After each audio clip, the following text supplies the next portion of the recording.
stunningly beautiful museum at Elder Street, the Elder Street Synagogue. I'm so happy to be here, and I'm really happy to see everyone here. We were actually here 5 years ago yesterday. We were having a meeting. I got those Facebook memories, and maybe they're still in talking here. So it's nice to be back. It's such an extraordinary, such a beautiful space. So I just hope everyone has visited it before. If you haven't, you got a chance to this evening. And if you haven't even visited, this is your first time in this extraordinary space, please make sure you come back, especially in the daytime, to see the magnificent stained glass window, which I'm sure Richard will be speaking about. He's our speaker for today. So I hope everyone had a chance to look at the agenda. All right, is there anything to be changed or to be added to it? Any changes or additions for the agenda? If not, all in favor of the agenda as it stands? Raise your hand if you're all in favor of it. Okay, so we're good. So let's get started. So, like I said, welcome to this beautiful space, and welcome to our last meeting of 2013. Our last meeting with the current board, and my last meeting as GANYC president. And so I just have a few announcements, and then I'll have some remarks to make. First of all, there is still time to renew your membership. If you haven't done so, you have until the end of this month to get the discounted rate. Okay, so you'll save $25 if you join before the ball drops. Okay, so that's literally the ball drops. That's it. Okay, and so please, if you're a current member and you have not renewed, please do so before the end of the month. And I see some visitors here. If you are planning on joining GANYC, all right, you can sign up tonight, sign up now, okay? You can go online and fill out the form, and then we can interview you at the last board meeting of this year, which will be December 18th, okay? We do group interviews by Zoom, online, and so you can still get in, still be in under the wire, and you'll still be able to get that $25 discount. So tell your friends too. If you know people in your company who would like to join GANYC and haven't yet, we've got a lot of working tour guides here. I'm sure you know a lot of friends who haven't joined. We're a fun bunch, and so please encourage them to do so. Again, we can interview them before December 18th, and they're in at the $25 discount. I'd also like to let you know, I'm working very closely with Bob. Well, Bob's actually doing all the work. I just sort of get copied on the emails. With Stephen Broad at the American Museum of Natural History. We're doing our damnedest to try to get guides back into the museum, into that wonderful space and that wonderful museum that so many of us have worked in for so long, and we love showing to our guests. So we're going to keep you posted. There's no news right now, but we are working on that. So, I'm going to tell you that this is rather emotional. A lot of mixed feelings about stepping down as president. I'm really excited not to go to every single meeting, but I'm really going to miss being able to work so closely and being able to get to know so many of you much better. And it's been such an honor and a privilege to have served as president this past 4 years. And really the best thing has been working with this current board. And it's just an extraordinary group of people.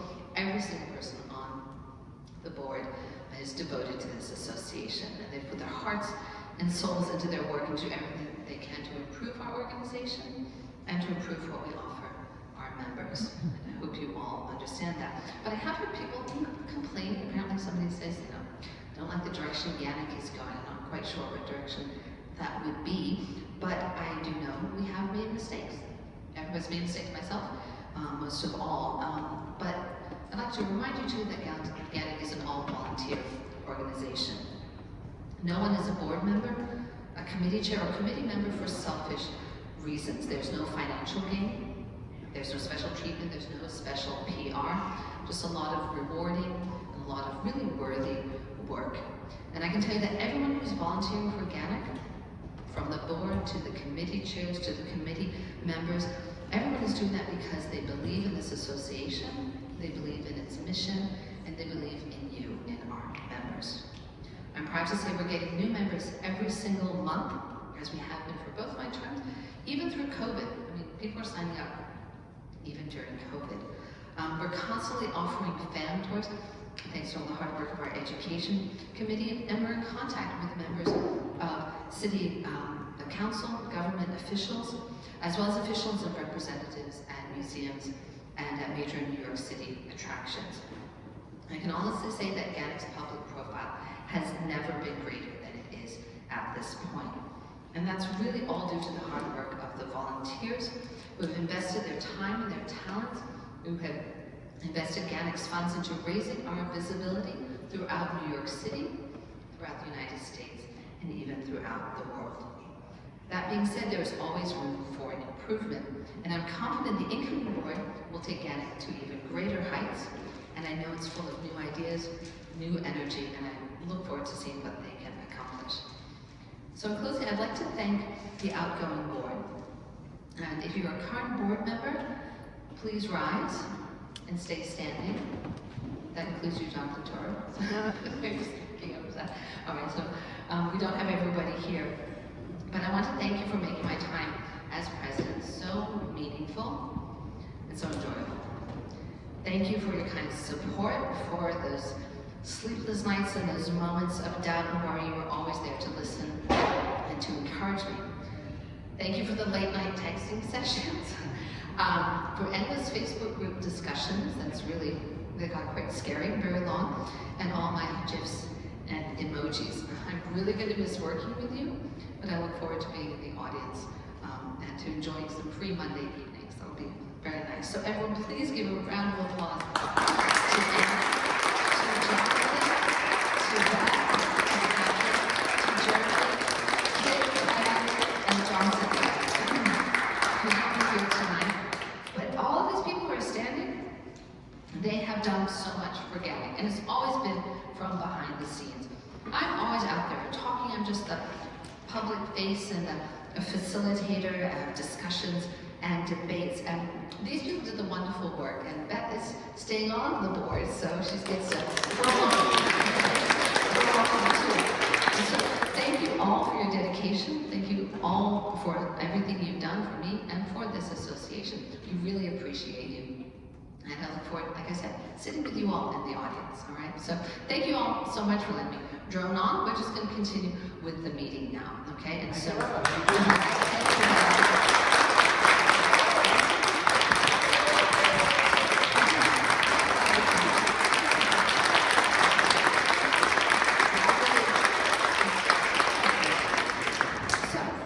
now I'd like to ask Bob Gelbo to come up, and he's going to introduce our guest speaker.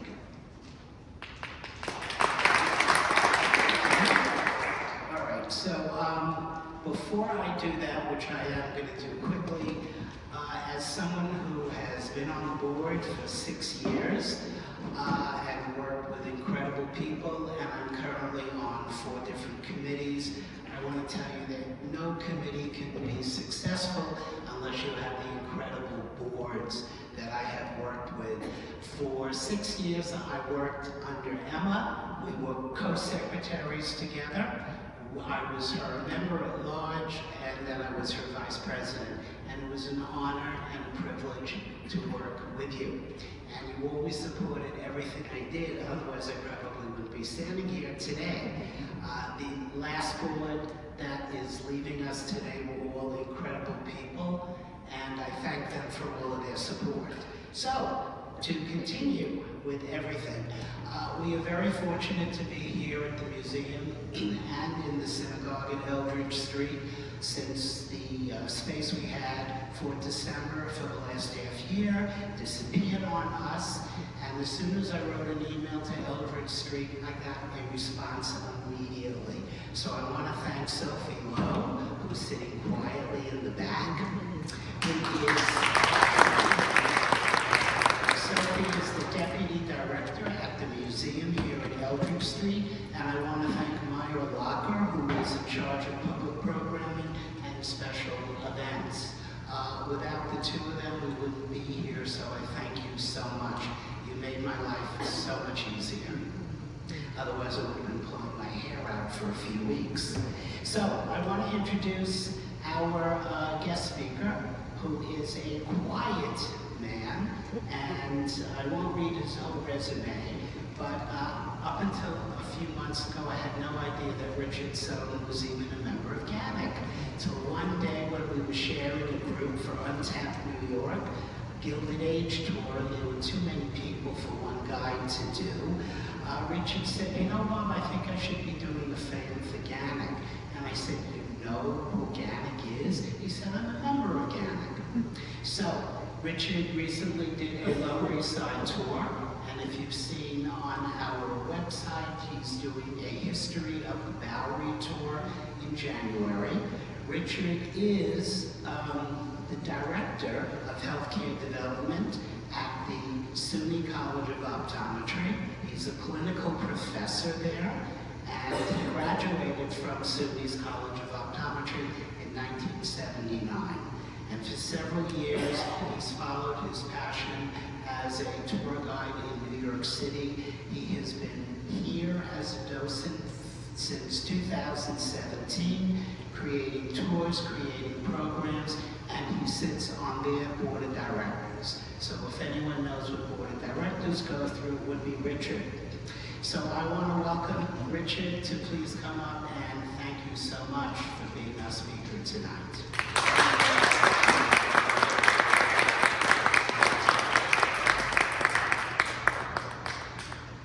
Thanks, Bob, and welcome everybody. I see some familiar faces. How many of you have been here before?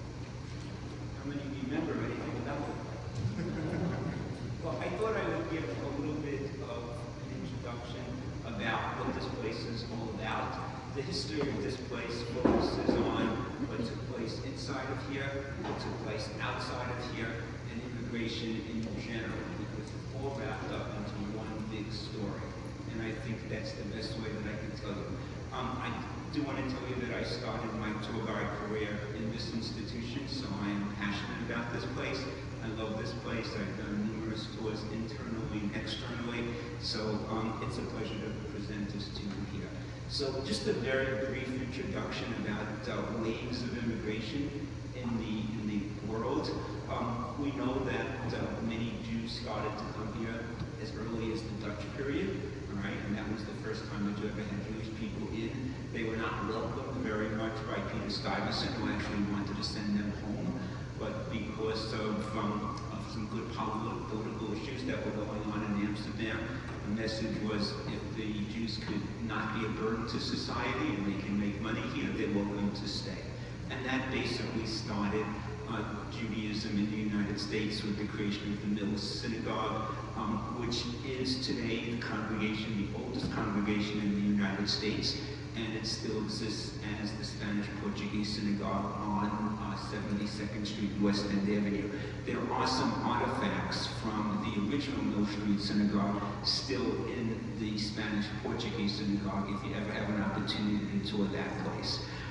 You had other waves of immigration, and you know about it. You had the Irish that came because of the potato famine, the potatoes because of political unrest, Germans who came and created kind of Deutschland because of issues that were going on in Germany.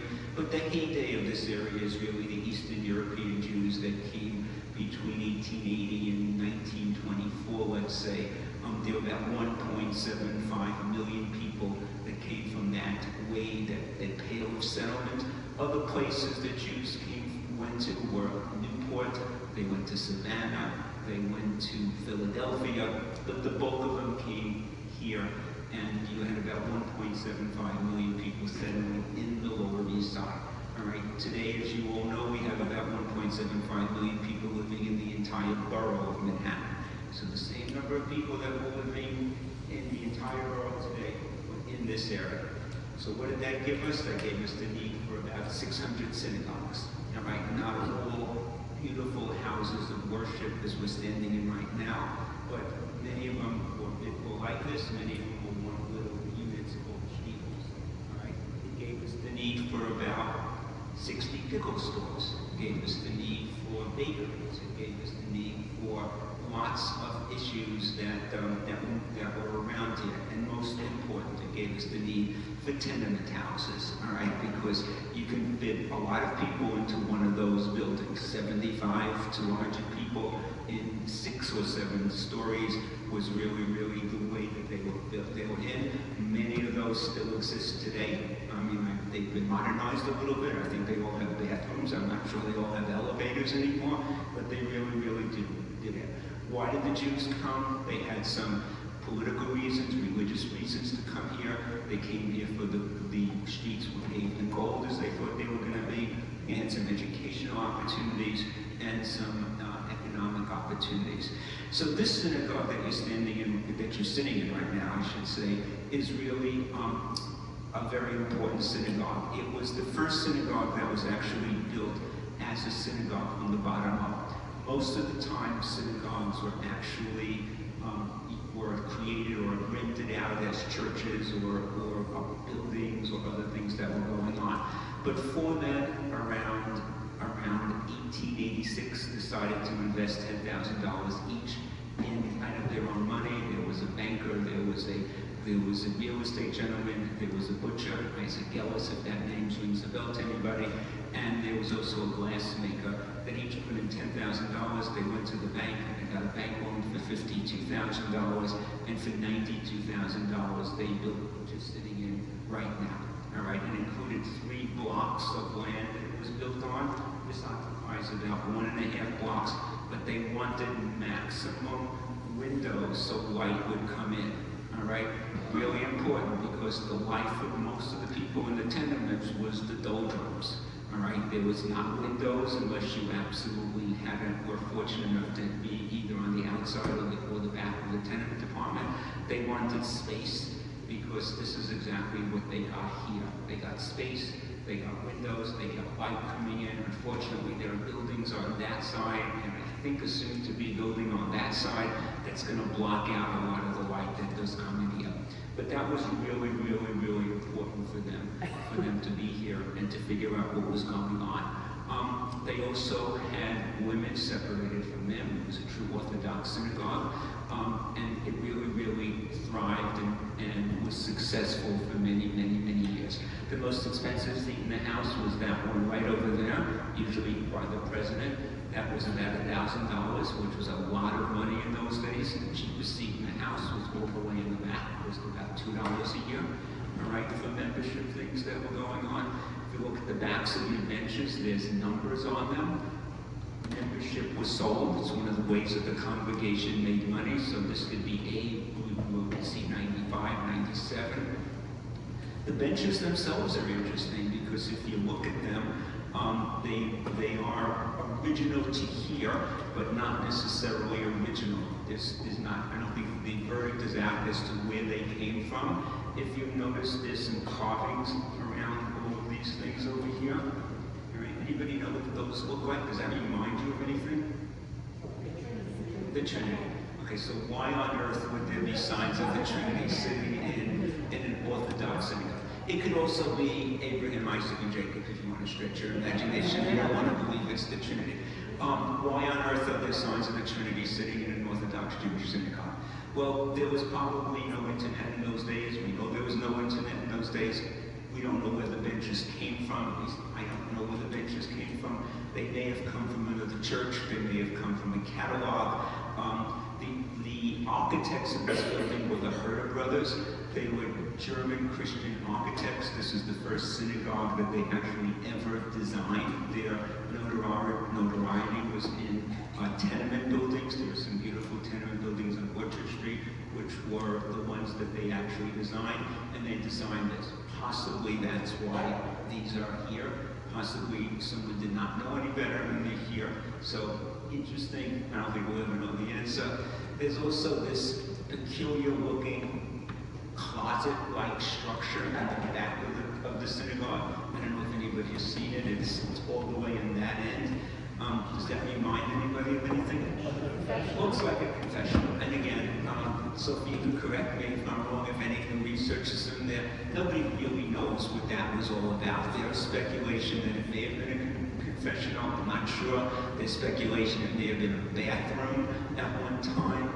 The congregation downstairs was rented out to a different congregation, and I think during the reconstruction of this, they found some plumbing in there. Whatever it is, it's just one of those oddities that exist. I don't know a synagogue in the world that I've ever visited that has had a bathroom in the back of the sacred place that's going on, but strange things do happen. You also have an ark that is a magnificent ark. It's pure walnut. Anyone guess how many Torahs that ark can hold? I have 10, 12. Okay, how many synagogues, how many Torahs are there usually in an ark? 3, 4, 5, 6. That ark was designed to hold 24 Torahs. All right, when it was full, the capacity was. Any idea why? Well, I think one of the reasons is that, remember, if we look at that pale of sediment, which is a huge area, this was not a synagogue where people came from one specific area. People came from many, many different areas of the Pale of Settlement. And in that case, what did they bring with them? They brought some of their personal items, and a lot of times their most valuable possession was a Torah. So this was built to design 24 individual Torahs that were going on. So I think that that's really, really impressive to remember and understand. We have this magnificent Victorian chandelier above us that when this place fell into disarray, it actually was hanging on a thread, and I'll get back to that in a few moments. When it was originally placed in here in 1886, and by the way, how long did it take to build this place? 10, 11 months, which was phenomenal, because you can't get a bathroom in New York City today. This construction started in 1886, and it opened up in 1887, about 10, 11 months to build the place, which just is amazing. But when that chandelier was here originally, it was turned upside down, all right? Because the way that they got light into this place and energy into this place was by gas lines, all right? And the gas lines were in the ceiling. In 1907, they electrified the synagogue, all right? And they actually turned it down so the lights would be facing. If you look really, really, really at the tippy tip of that chandelier, you see that little Jewish star on the bottom? Everybody see that? Normally it would be on top of a chandelier, all right? But since this has been reversed, you actually see it on the bottom of the chandelier right now in front of things that were going on. So there are beautiful things in here. All the lights, all the little glass holders over there with the green tinge are originals, all right? Everything with the clear or the white ones on some of the columns were not found to be. A lot of things broke here. So by 1924, what was going on in the world? The tenements were being very well populated. The bridges had opened up. The subway systems opened up in 1904. You wound up having some people starting to make more money.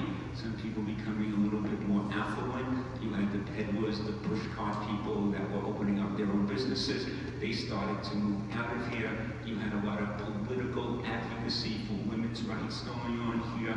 There was the great meat rebellion that took place over, a part of it took place in here. I can talk about that a little later on if you like. You had a lot of rights. You had socialist papers trying to advocate, like the Forwards building, which was very close to here, things that were going on. But 1924, you actually started to see the United States government pose some very strict limitations on how many people could enter the country. There was a very strange calculated formula that they used for the first iteration of reduction. I think it was based upon the number of people that came from that country in previous years. There was a formula that we're using. 1928, they got rid of that formula, and they actually only limited to about 200 to 300,000 people a year from all countries. So what was happening is, up until 1924, you had a steady outgo of people in this area, moving to the Bronx, to Westchester, Staten Island, to Connecticut, New Jersey, Upper West Side, Upper East Side. 1924, you started to see a decline in the number coming, but you had a lot of exodus out of the area. So grand synagogues like this basically could not afford to maintain itself. Eldred's happened to stay on to about 1950, when at one point they could not even afford to pay their electric bill. So they basically shut the doors over here. The congregation moved downstairs when you first came in here, and ultimately this place fell into major disarray. This place was awful. If you look up there, you will see where there's, on that wall over there, you'll see a wave wall. Everybody see that? You may not, but that was left there for us to remember the devastation that took place. The windows were falling in, the crystal was on the floor, the chandelier was hanging on a thread of things that were going on. There were birds flying in here, there were rodents in here. The staircase was almost ready to fall down. And at some point, the people came in here. They started what was called the Eldred Project, which was a 20-year, $20 million restoration to actually rebuild this place to what we did today. What took 11 months took 20 years. Some of that was based on funding. Some of that was based upon national registration. It didn't get to. It took about 10 years to become a national treasure, all right, and that brought in some federal dollars and other things along the way. But ultimately, the synagogue opened up, and what you're seeing is what's here today. You have complete restoration. You have the beautiful ark. This is when the synagogue first opened up in 1886, there was not a rabbi here.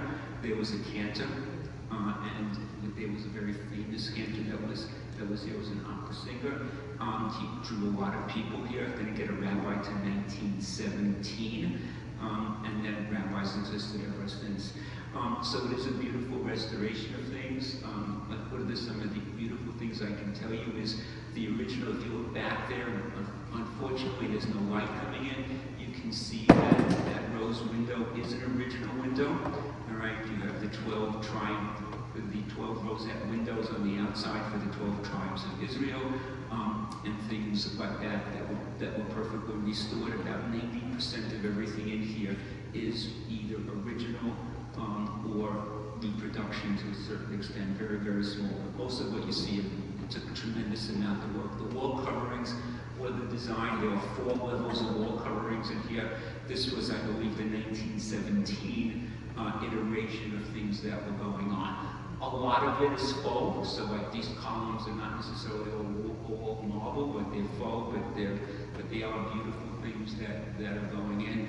One of the most beautiful things is this giant rose window that's in front of us, or the Kiki Smith window as it's referred to. Nobody really knows what the original window looked like there, but I think you can see that there is so much symmetry in this particular place that it probably was a replica of the rose window that was there. What happened somewhere around, I think 1938, 1940, or somewhere along the line, the original window was damaged. And the congregation at that point was so poor that it could not afford to actually put in what would have been one of those giant windows. So when you came in, you may have seen some glass blocks downstairs. They were basically glass blocks, and if you went on the way out, we'd be happy to show them to you. They were the glass blocks that were sitting in there. When the synagogue reopened in 2007, they were there. Discussions took place, and again, I recall I wasn't here at that time. Discussions took place about what to do with it, so they decided to put a new window in there. That is the Kiki Smith window. Kiki Smith is a very famous artist. Many of you have been down to Grand Central Madison. There are 5 Kiki Smith giant murals. She actually lived not far from here. I think she still has her studio here. She designed the first window, and what's beautiful, and again, it's just a shame that there's no light coming through. If you notice, if you look at traditional stained glass, you will see glass in the middle of iron or metalwork, small pieces. There is no real metalwork in that light. You have a big round fixture. That fixture weighs about 6,000 pounds. The frame is about 4,000 pounds. But in every one of those triangular there's 6 sections of them. There are hundreds of stained glass windows, but instead of being held together by metal, it's held together by silicone. It was the first time a window of that was designed by her. So what that gives you is when the light comes through during the day, you get light coming in here. And I know that I've been here many, many different times throughout the day, and depending upon how bright the light is, it's gonna vary how much everything. There's a central Star of David, there's hundreds of stars surrounding it, there's stars all over the place, there's 5-pointed stars here. Again, most probably indicative of American Judaism, if you want to do that, because the traditional star really is the traditional Star of David is a 6-pointed stars, but even under the cupolas up there, you will see all 5-pointed stars. Again, the Bible talks about people getting married under the stars, and that's one of the reasons why some of these pointed stars are here. So completely reconstructed, very beautiful. Women upstairs, things of that nature. They did a detailed work in restoring the place to its magnificent beauty. It got national status. It's a national, federal, state, local preservation. The place is not going anywhere. And again, it functions as a museum with lots of activities throughout the year, concerts, educational programs, tours in the community. Writers come here. Films have taken place in here, episodes of movies have taken place in here. So it is a very, very historic place that is going on.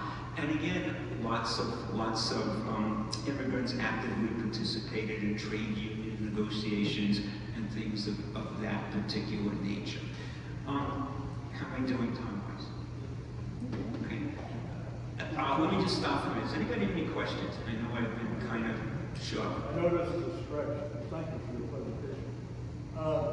Was the synagogue, did it serve as an incubator in the early days of the Rialto?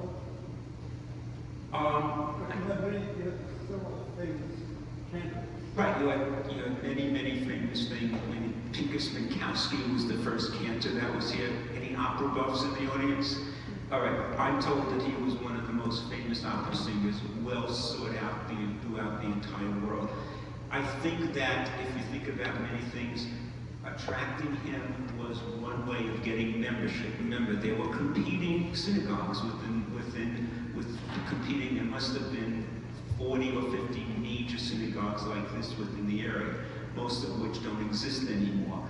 All right, but one of the reasons that they put space in here, and one of the reasons they got him, was because they got money from memberships, and that's how they functioned, which was really important. The synagogue could hold about 800 people. All right, memberships were critical for things to go on. They kept extremely careful records of things that were happening around here.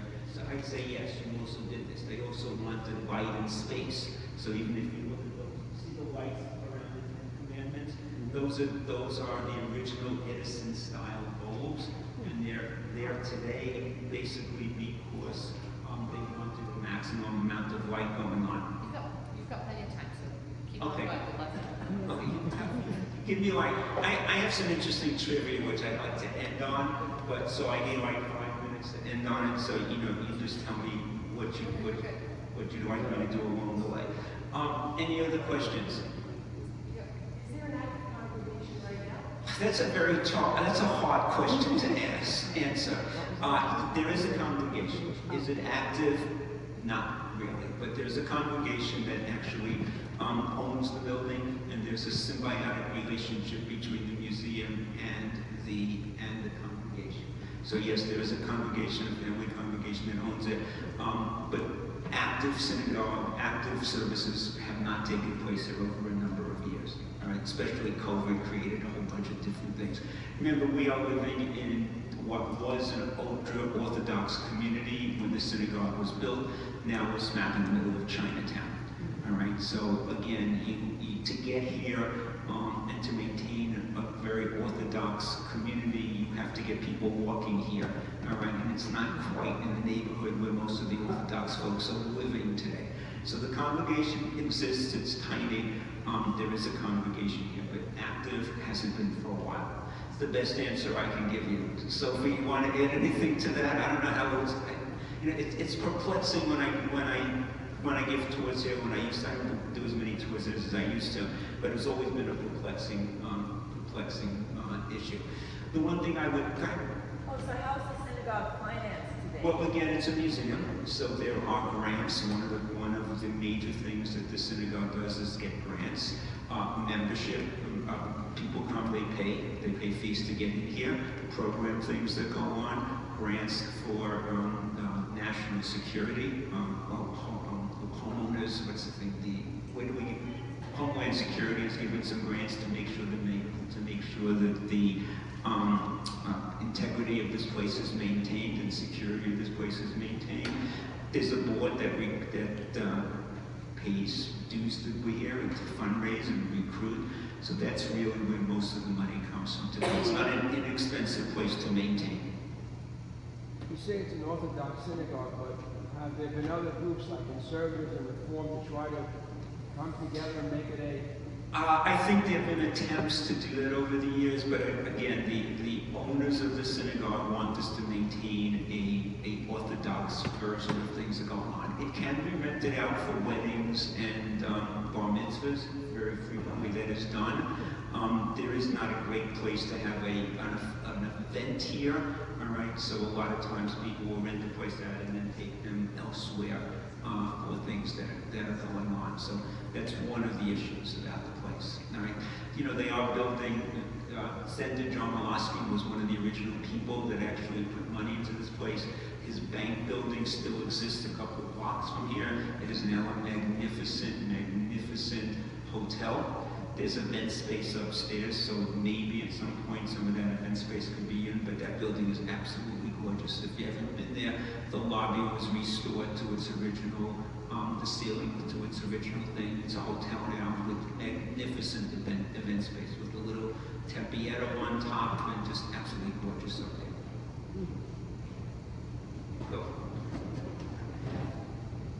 Nearby we have Strauss Square, and Isidore Strauss married his wife Ida, Lower East Side near Cooper Union. Are you knowing any involvement or engagement with the Strauss family here? Not that I'm aware of. I don't think that they specifically did anything here, all right? But they did play a very active role in the community. You know, Rutgers Square was named for Strauss because of, he gave a lot of money. He was very important in securing safe milk for children, things of that nature.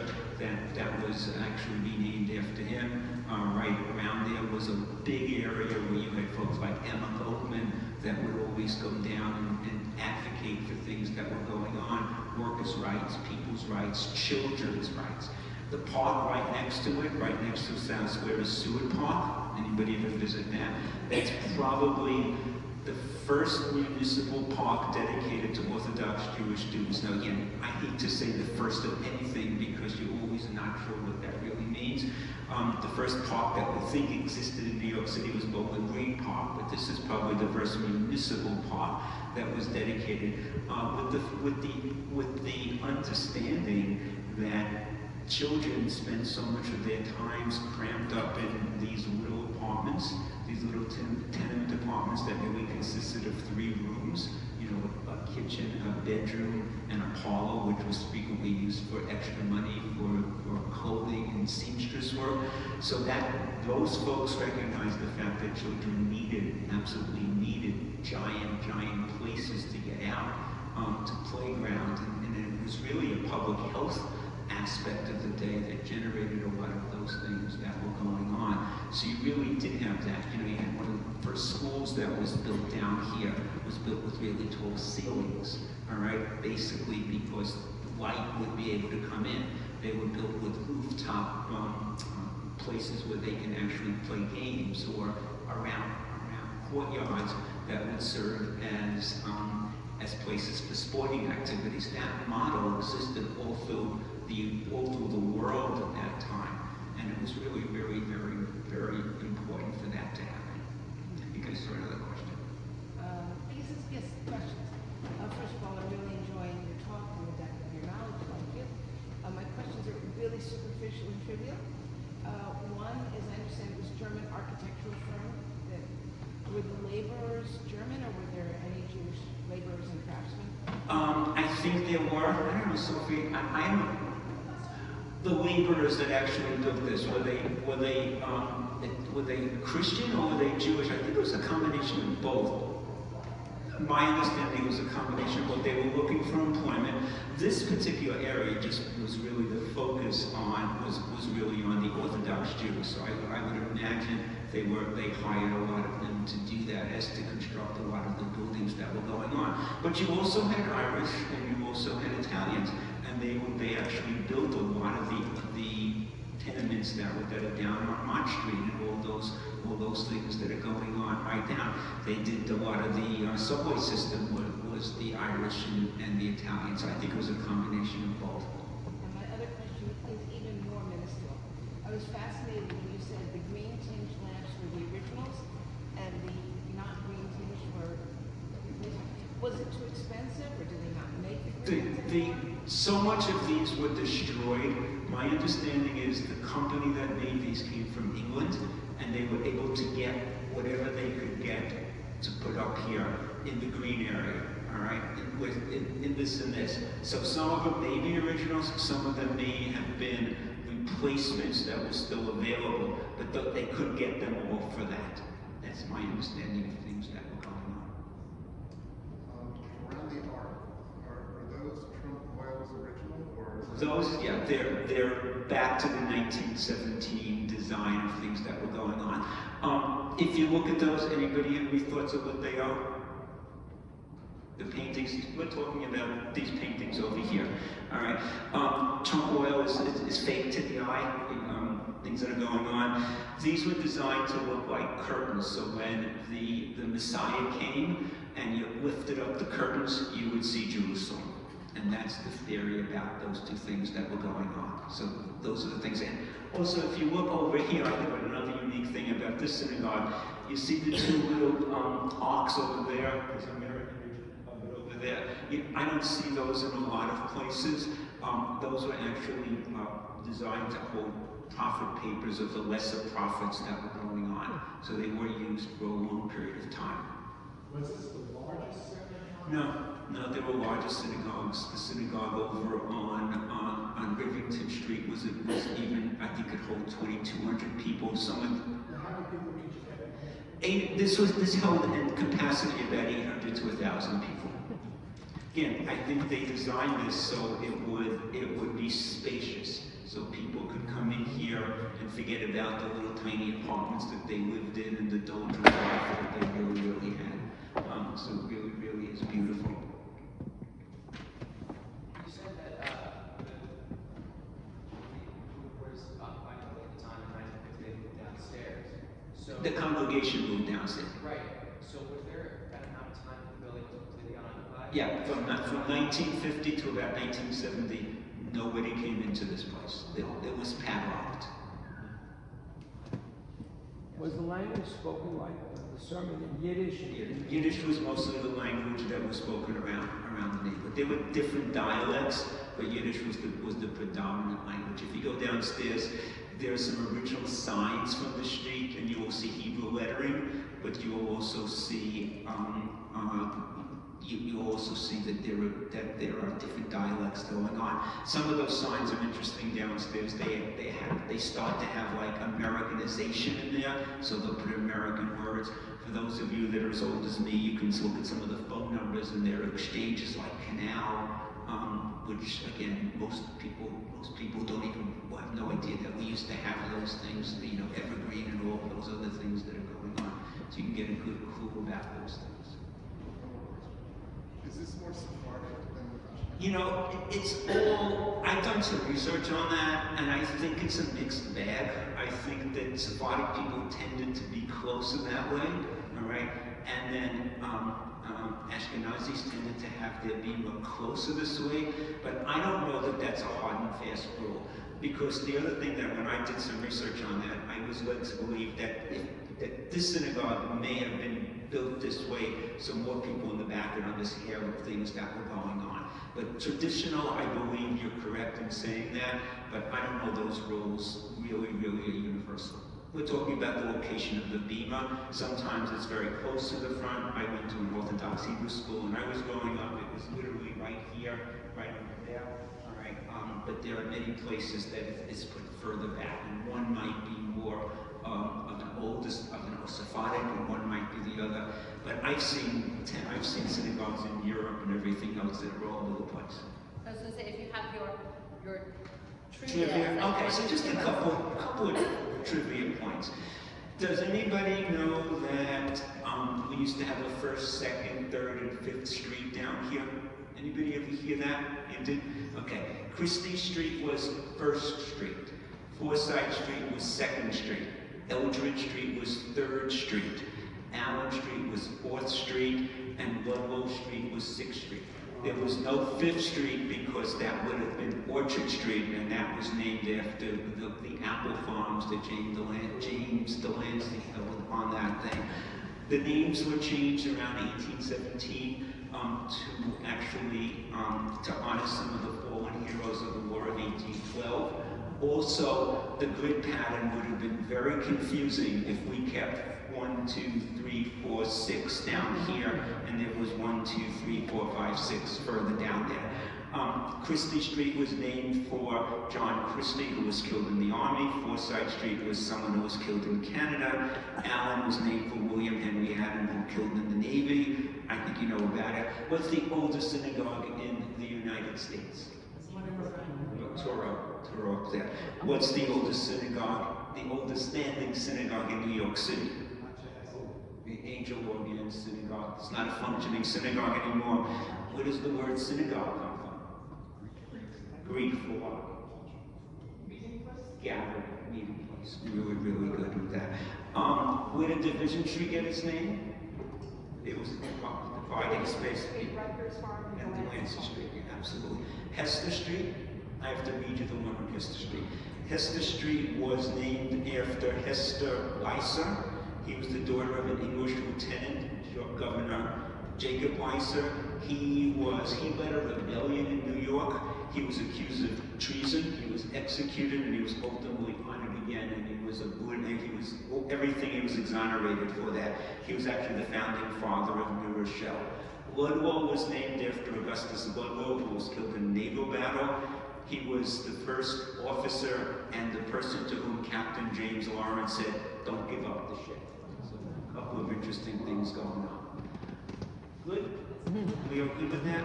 Any questions? Any final questions? Were those all in workers? Yeah, most of them. Just a small question. Are a lot of the pieces here European? I mean, Well, the whole front of it, if you look at the front of the building, yeah, I mean, this is done in a very classic cathedral style building, almost like a small basilica. If you look at the front of the building, there's Gothic architecture. In the areas, there's Romanesque architecture with some of the round windows, and there's Moorish architecture, keyhole windows that are going on, and you see the beautiful crowns on top of the place that's going on. So yes. I had a question actually. In every pew, there's a little. Yeah, and if you look over there, there's two things. There's usually a holder for a book, but then underneath there's a little, they're not under every single one of them, there's a little opening, a little cupboard. Basically, if you remember Orthodox synagogues, you're not supposed to carry anything here. So what people would do is they would leave their tallis, their books that they bring, their film that they would wrap around. They would bring it here Friday before the sundown went down. They would come back on Saturday and it would be readily available for them. They were little cubby holders. That one you can lift them up. That one was for the today I think there's electrical work in there, but the next one I think opens right up. You can see that they were little cubby holders, and some of them haven't. Some of them have been restored. Some of them have been restored. By the way, the exhibit with the menorahs dates back to, some of these go back to the 15th century. They're from menorahs all over the world, all right? They're from Europe, they're from South America, from the Middle East. They're beautiful. They're on loan from a cardiologist. I think they're on permanent loan these days. But they're absolutely works of art. Thank you so much.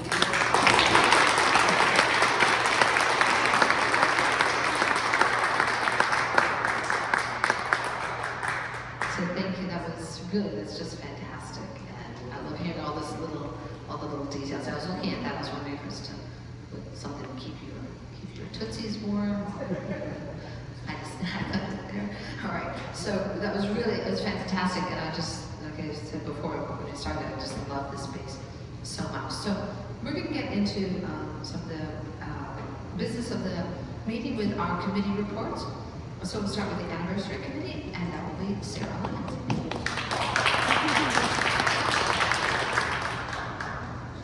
Hi gang, this is going to be a brief but exciting announcement.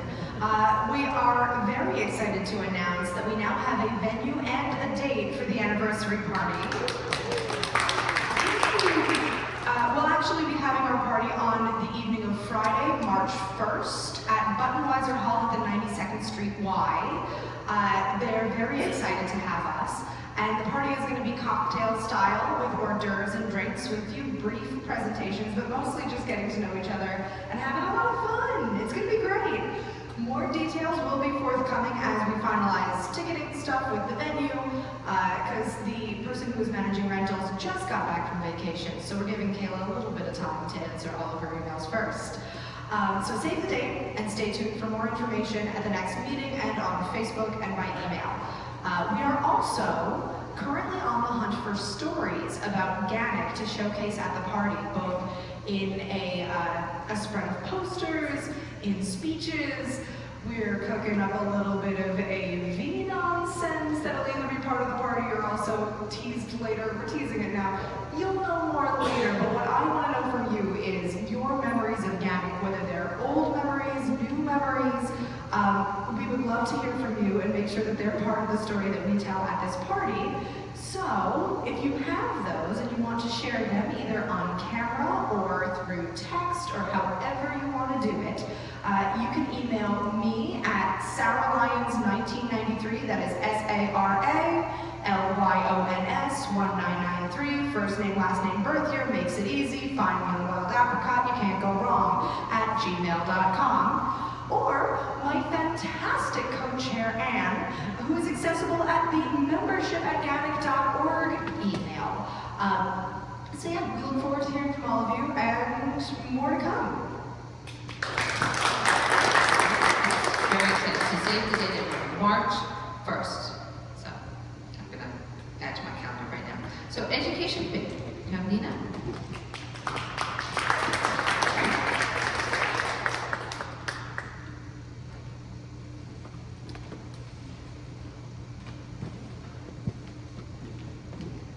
Okay, so I just, our education committee and our core, and I just want to, Bob Gilbert, Jeremy Wilcox, John Senlab. I put it in first name alphabetical order. Lisa Puccio, Mena Sharp, Susan Burbow, and Eileen Moore. I don't think I missed anyone, but so I just want to thank the current board and the board coming in. A lot of people I know, they will come up through committees, so if you have political ambitions, it's a good place to start. We have some upcoming events, and Jeremy, I think, is going to do his annual Geiger Lights tour tomorrow, right? Is that true? Yeah. And that's a wonderful tour. I've gone on it, and it's a small. Are you sold out yet, or you have a couple of spaces? It is sold out. Oh, it's sold out, but maybe there'll be an encore sometime down the line. But also on December 14th, Lee Howdy, who's going to be a board member, a secretary, she's going to be doing Treasures of the Middle of the Upper West Side tour. And Lee does an amazing tour. So, and also upcoming events will be on January 5th. We have the historic Bowery Thoroughfare with Richard Soden. And also Alexander Hamilton's New York with George Tonkin in the back there. So looking forward to that. Guest speaker, we're still working on for the Hard Rock Cafe. Now I just want to thank Bob Gilbert for organizing this a pre-meeting fam on the Eldridge Street Synagogue and getting the guest speaker, and he's been doing a lot. You see his name in lights. He's amazing. So big hand. And we also appreciate Harvey doing all these wonderful connections this year, getting us into places. So also coming up, and I'm on this 50th anniversary. I always wanted something. We're a very diverse organization, and people have different opinions. We have strong opinions and passions.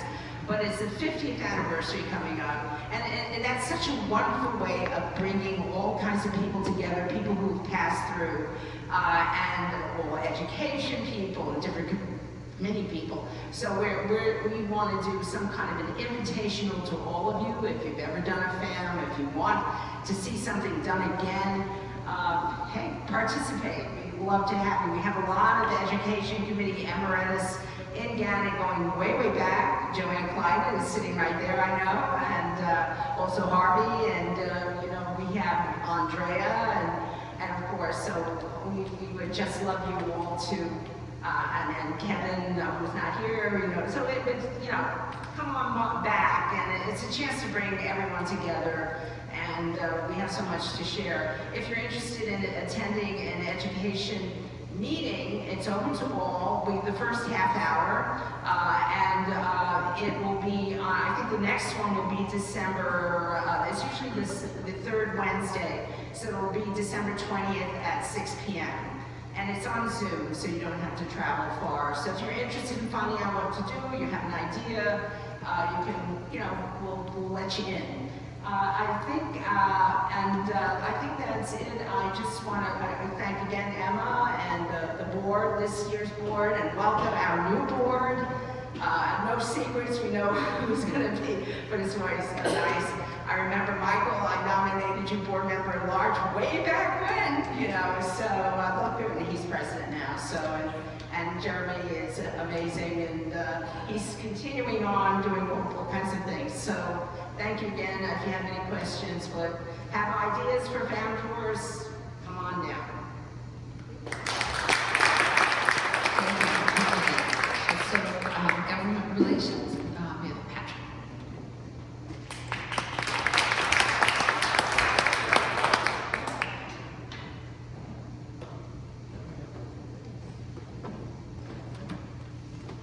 All right, hello everybody, how are you? Happy holidays! It's okay, we can say that. There's no more holidays. All right, just to clarify, only because a few of you have asked, yes, I've left the board, not running again, but that doesn't mean you're rid of me. I'm still with government relations, I'm still with ethics, I'm still your parliamentarian, so generally I'm going to get paid in your butt for the next year at least, so, okay? Just to clarify. I know some people are worried about losing that. We like some consistency. So we got 3 events or topics on our report. First, of course, 1009, the bill to get guides back on the double-decker buses. We suffered a setback. Unfortunately, Councilwoman Velasquez, who's also the chair of the New York City Council Committee on Worker and Consumer Protection, lost her bid for re-election. This means we have lost a vote within that committee. So we have 4 committee members that are sponsoring. There is 1 member of City Council, Riley, who is not on the committee, but is sponsoring it, but his vote is not going to get him out of committee. So what do I need from everybody who's on the Upper West Side? You are in Gail Brewer's district. You've got to write her office, and quite frankly, why are they sitting on the bill? But you'll say it nicer than that. This bill does have 4 votes. It's been literally years in the making. Why are they not moving it forward?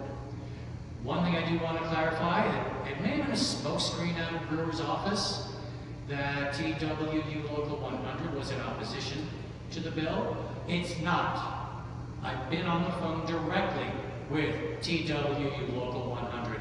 They are not opposed to this bill. They're not supporting it either. Simply because they put years of time and money into it when it was 289A, it didn't get a vote, they finally walked away from it, enough's enough. but they're not opposing us. So if someone throws that at you, it's not true. We have done all due diligence. The Government Relations Committee has a Zoom meeting tomorrow at 2 o'clock. If anybody is interested in participating, if you are a constituent of Brewer, please email me at governmentrelations@ganyc.org. I'll send you the link. We're meeting at 2 o'clock on Zoom tomorrow.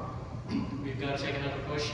If we don't get it done by the holidays, at least out of committee, we're looking forward to a very long and frustrating year. Next, I want to thank those members of GANYC that showed up a couple of weeks ago at the online Department of Transportation hearings for legislation to clear not only the Brooklyn Bridge, but all of New York City's bridges, walkways, bike paths of vendors. But the poster child for us is the Brooklyn Bridge, and that's pretty much what everybody spoke about.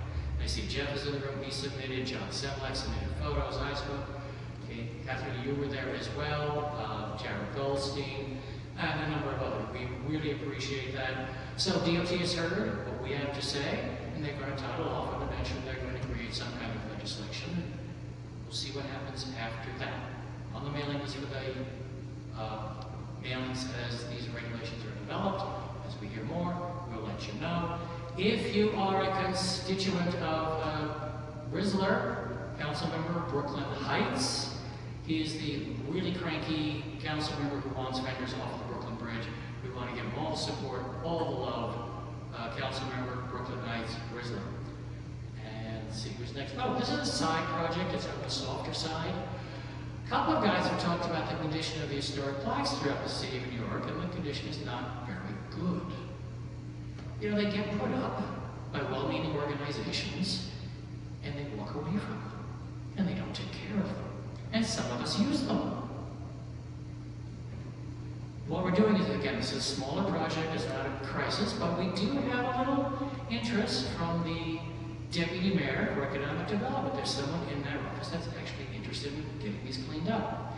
So as you move about your tours, as you are taking your guests out, and you go by that plaque that you just know needs some tender loving care, do us a favor and photograph it. If you do just a little homework about who's responsible for it. Is it on a private building? Is it on public property? Is there something on the plaque that tells us who's responsible for it? Send it to governmentrelations.com, governmentrelations@ganyc.org, and we can start building up a list, and maybe we can get the city to start cleaning up some of these. A little tricky, of course, because again, some of them are on private property. So that's my time. Last notes, I want to thank you all for your support as we move through these legislations. And just keep voting. Thank you.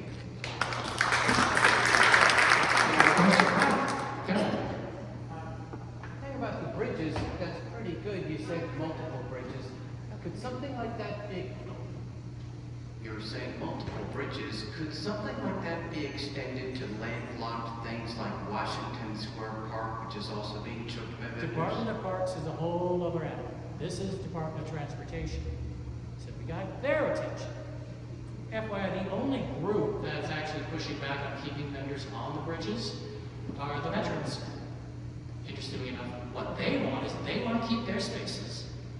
They want the city to clean out anybody who's on the bridge not licensed. Apparently, according to the vets that spoke, there are most of the vendors on the bridges are not licensed. They have no business being there at all. They have no business being anywhere. Next, any more? Yes? This opens up a can of worms, my apologies, one sentence response. So you talk about the signs, and one of my talks I give is the slave market on Wall Street, and it's literally the most pathetic representation of like history that exists. Has anyone ever? I agree. It's part of my talk now. It's sad. And that's exactly the kind of situation we're talking about addressing.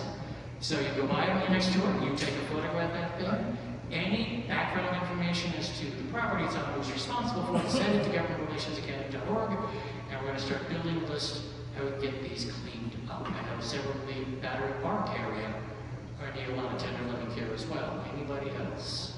Anybody else going once, going twice, going thrice? Later. Thank you. Okay. So next we've got industry relations, and Harvey will be presenting for that.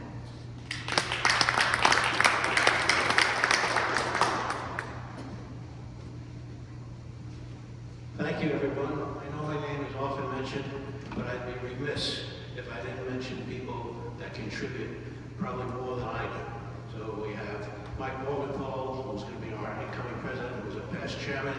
We have Beth Goth, who's a past chairman. We have Eileen O'Rourke, and most important, I have to mention Bob Gelber, who has contributed a tremendous amount. I want to mention Bob is the one that's doing all the work. And I'm sorry if I don't mention your name, but any help that you can give us, we greatly appreciate it. I represented GANYC at the New York City Tourism Conventions and Conventions quarterly meeting. For those of you who don't know, NYC and Company changed its name. It's now New York City Tourism Plus Conventions. That's its new official name. A key concern at this meeting is that Mayor Adams' requirement to cut all budgets in the city by an additional 5%, which means money that they're contributing to New York City conventions, or rather New York City Tourism Plus Conventions, is probably going to be cut more than it has been. Which, in the long run, I think we may see an increase of dues, but we have to wait and see till that thing happens. I attended New York City Tourism Plus Convention's separate marketing webinars for Australia and New Zealand and Southern European countries. Now, New York City Tourism Plus Conventions has trade managers in about 20 cities outside the United States. And these are the people that are conducting these webinars. So at these webinars, I reminded the trade managers for each country and the tour operators and travel agency panelists who attended that GANYC has free services to find tour guides and post jobs. A lot of people, even in the United States, don't know they can come to GANYC to post a job or find a guide. So I constantly remind these people when I attend these webinars. I invited the Chinatown Bid Partnership to be a strategic affiliation partner, and Wellington Z. Chen, the executive director, accepted. So we now have a new strategic affiliation partner in the Chinatown Bid Partnership. For those that don't know, we have two separate categories of partnerships. We have the strategic affiliation, and we have the industry partners. The industry partners are usually commercial organizations that pay dues, very nominal, only $95 a year to join, and they have to be voted upon by the membership. If I recall correctly, I think there was only one industry partner applicant that we turned down over the course of the year, so most of them are accepted.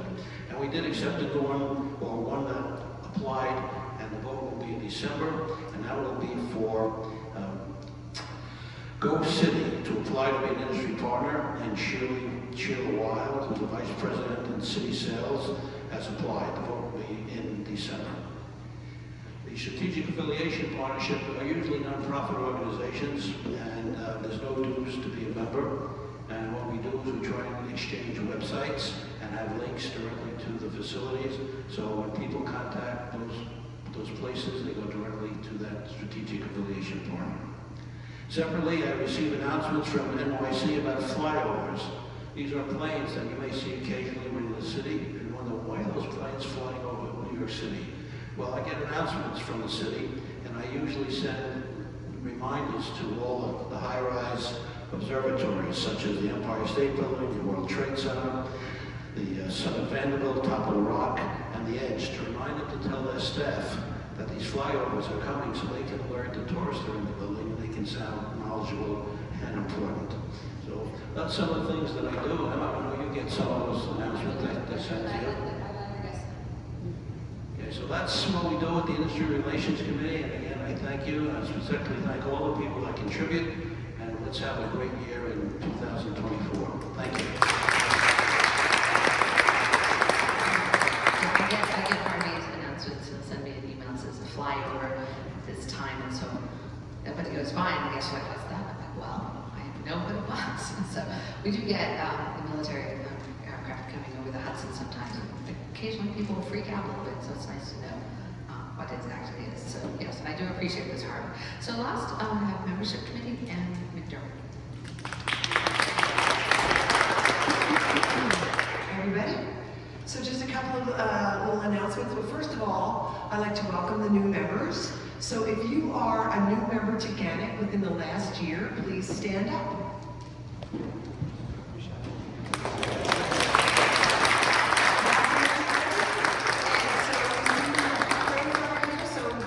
to chat with them, and you know, the old members talk to the new members, and we all get integrated into the group. Thank you very much for coming. So just so you know, we're going to be having a little social gathering after this meeting, thanks to the initiative of Tony DeSanti. We're going to meet at Salugi's at 399 Grand Street afterwards. So if you're, if you're hungry, if you're thirsty, if you just want to chat, come on by. That'll be fun to just kind of hang out with your friends who are fellow guides. Okay, we interviewed 3 people so far this month. No, we did interview 1. We're going to interview 2. And a couple that we interviewed last month, so members continue to come and join and be part of GANYC, and that's a big part of being on the board, is interviewing the new members. And I will continue doing that since I'm going to be the membership chair, but I won't be going to the board meetings, that's fine. I'm happy not have to do that anymore.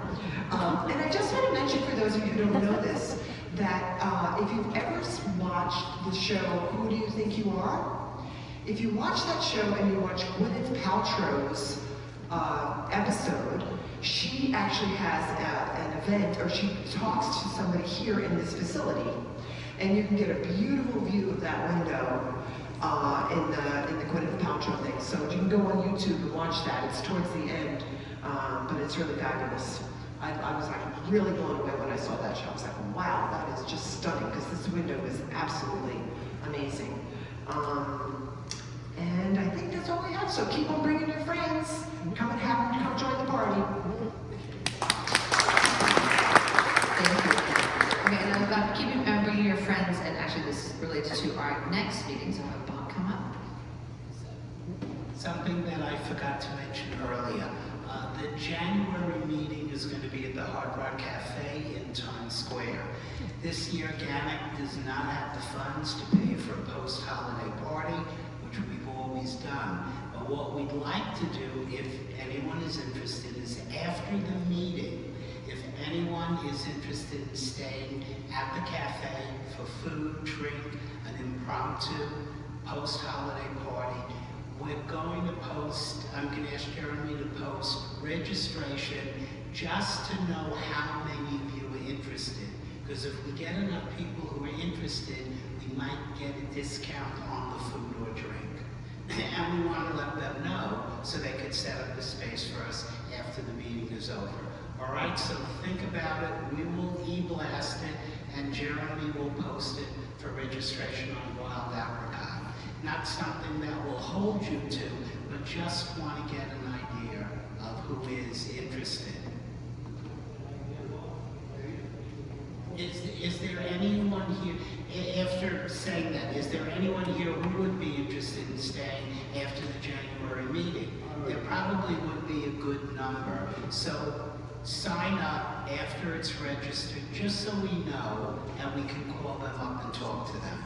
Great. See you in January. Thank you, Bob. That's great. Everybody will pay their own, but like Bob said, if we get a discount, we have some dedicated space, that would be fantastic. All right, so Patrick.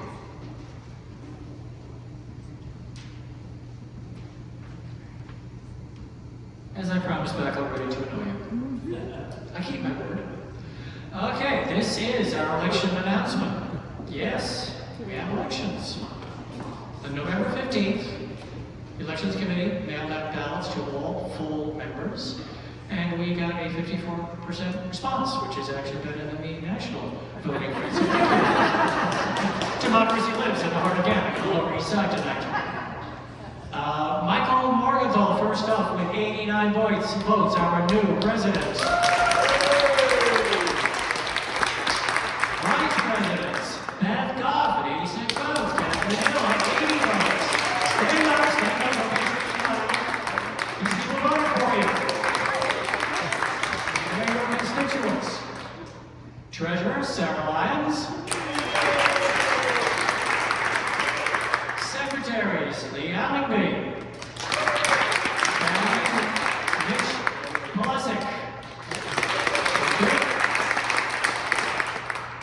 And members at large, Gary Dennis, did you make it? There you are. 85 votes there. Joseph Langdon.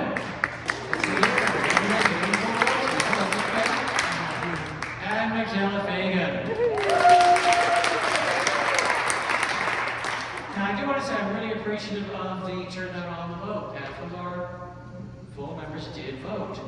And that's a tremendous validation for this incoming board. As a former board member now, that means a lot. We need to know that you support what the board does. Otherwise, why are we bothering? And there'll be a further opportunity for conversation later. I'm giving this back to the outgoing president. Okay. All right, so thank you, Patrick. Congratulations to the board. So what I'm going to do is I'm sort of trying to think of how to do this. So if anyone here from the old board would like to come up and speak, while we get the new board to come up too, because we need to take a photo of the new board. Jared, where do you want to do the new board? Yeah, have the new board do it. Yeah, so the new board come up too, but in the meantime, anyone from the old board, anything they'd like to say before we take a picture and welcome the new board? Okay, Anne? So I'd like to say it's been an honor to be on the board for the last 2 years. But I want to encourage everybody to get involved. If you're not on a committee, if you're not involved with GANYC, just get involved. Because I walked in 4 years ago to the December meeting at the Brooklyn, wherever it was, Brooklyn Historical, whatever, downtown Brooklyn Heights.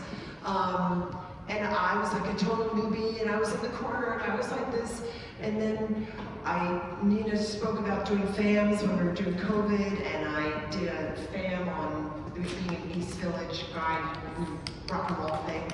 And so I got involved. And then when the elections came up, I said, well, you know, maybe that's a way to kind of get involved and to know. And so I got on the board and I learned, and it was wonderful. It was a fabulous opportunity, and it was fabulous to get to know how the organization runs and what the opportunities were. And I just want to encourage everybody to, although all of you, I know most of the people here, you're very involved, so tell the people who aren't here to just, you know, just take a risk, dive in the pool, and just volunteer to do something, because it really does make a difference.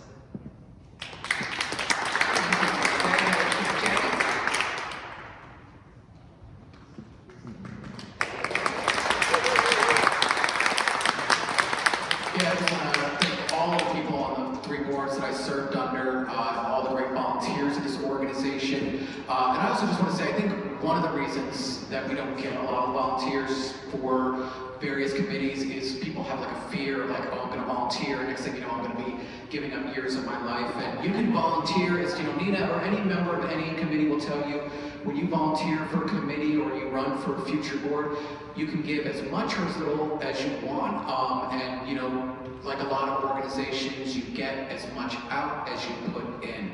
So if there's any committee you think, maybe I can attend a couple meetings a year, maybe I could just do this one little thing, and then I'm kind of out. Just do it. We can always use your help. So thank you to all who do volunteer, even big or small, for any of GANYC's organizations. You guys are what make this organization work. Want to congratulate our new board and promise you that you'll still see me around at these meetings. I will remain active on all the various committees, and thank you to Emma for 2 terms as a great president for our organization.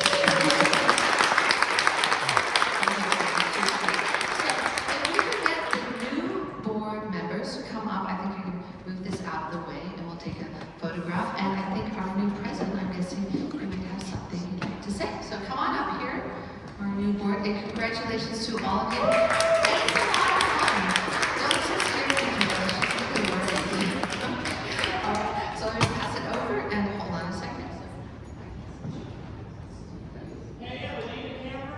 I got you. Oh, yeah. And this is for you too. Oh, wow.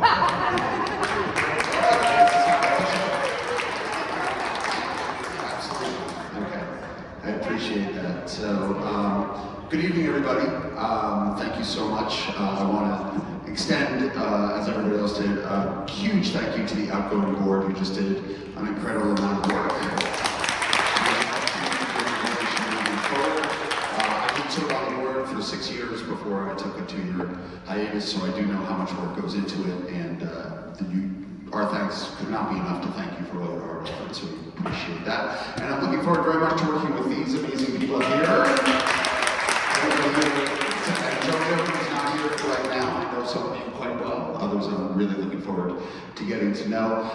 One quick thing, just personally, I do a lot of tours out of Ellis Island. I talk about my great-grandparents when I'm out there. They grew up just like when they came here from the Ukraine, they lived just down the block.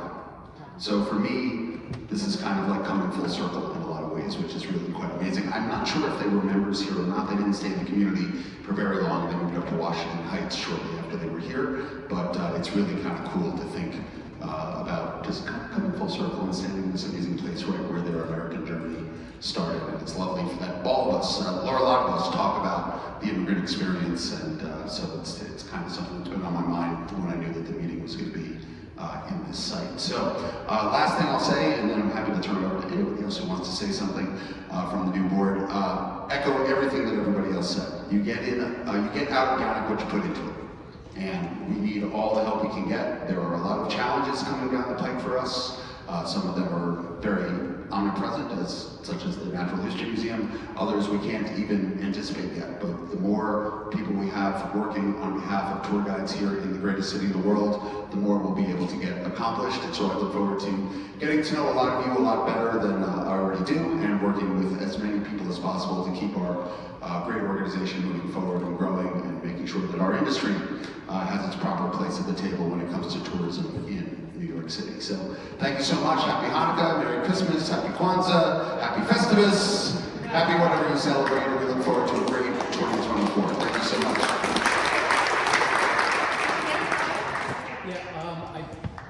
Yeah, we can't see Beth. Now we can't see Nicole. So, yeah, so we're gonna sort of get everybody sort of, yeah. Because Mikhail, please stand up. I can say that because we're working together now, so, all right. 3, 2, 1. Oh, Gary, you're forever young. All right. Okay, so it's going to be fun. So I'm just gonna, I think I'll just wrap everything up, and yeah, this is going to be a great bunch. Okay, so now let everybody get back to their seats. So that's really it. Does anyone have anything else they'd like to say? Richard? Anything about insurance? Anything about insurance? That will come. That's the new insurance policy. Yeah, Jeremy. We're still waiting to hear from the NFTGA. Waiting to hear from them. Yeah, waiting to hear from NFTGA because our insurance is through NFTGA's broker, and so we have to hear from them, and then we'll hear from NFTGA. But it's usually right around now-ish. Yeah. Is there an update on the website? The website, we're waiting for our website developer to get it going, get it started, and get it launched. The developer's father passed away, and so we had a delay with that. But the frame was in December, so we are in December, and so as soon as I have news, we'll probably just see it live. That's what I'm hoping for. All right, anything else? AJ? Motion to adjourn. Second? All right, this meeting is